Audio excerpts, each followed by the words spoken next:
আমি যে কি করি আমার কথা আর বলো না। আমি অনেক রকম করে নিজের প্রসেস মতো করে রান্না করি। এখানে 2 প্যাকেট দুধ নিয়েছি। এই দুধ দিয়ে আমি পনিরটা আমি বাড়িতেই করে নিয়েছি, বাড়িতেই আমি পনিরটা করে নিয়েছি।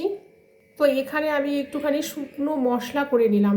এর মধ্যে আছে একটু মুগ ডাল, জিরে, ধনিয়া, পাঁচ আছে দারচিনি, এলাচ, শুকনো লঙ্কা, তেজপাতা। এগুলো আমি ড্রাই মানে কড়াইতে ভেজে নিয়েছি একটু। এখন আমি ড্রাই করে এটাকে রোস্ট করে নেব, পেস্ট করে নেব। আর এখানে অল্প একটু সর্ষা আমি বেটে রেখেছি। এখানে 1 বাটি দুধ রেখে নিয়েছি। দেখি কিভাবে রান্না করি আজকে, আমি কিভাবে করলে সুবিধা হয়। তো এই সমস্ত ইনগ্রিডিয়েন্টসগুলো দিয়েই আমি করব।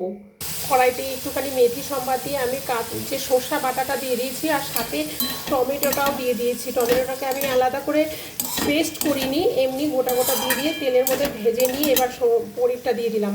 আমি করে তো নিচ্ছি, জানি না এই রান্নাটা কেমন হবে, করার পরে বুঝতে পারবো। মশলাগুলো আমি দিয়ে দিয়েছি, যে শুকনো মশলাগুলো যে গ্রাইন্ড করলাম না, সেগুলো দিয়ে দিয়েছি।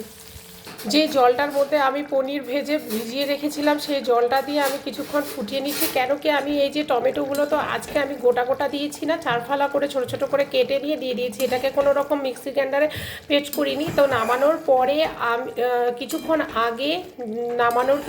আগে আমি দুধটা দিয়ে নামিয়ে নেব। হ্যাঁ বন্ধুরা, বিশ্বাস না হলে, আমার কথা বিশ্বাস না হলে করে দেখো। সত্যি বলছি, অসাধারণ হয়েছে। আমার এক্সপেরিমেন্টটা কাজে লেগে গেছে, খুব ভালো হয়েছে। এটা রুটি, লুচি, নান, ভাত সব কিছুর সাথে খুব জমে যাবে, একদম জমে। হ্যাঁ বন্ধুরা, হাতের ছোঁয়া, একটু মিষ্টি সুন্দর হাতের ছোঁয়াটাও কিন্তু লাগবে এর সাথে।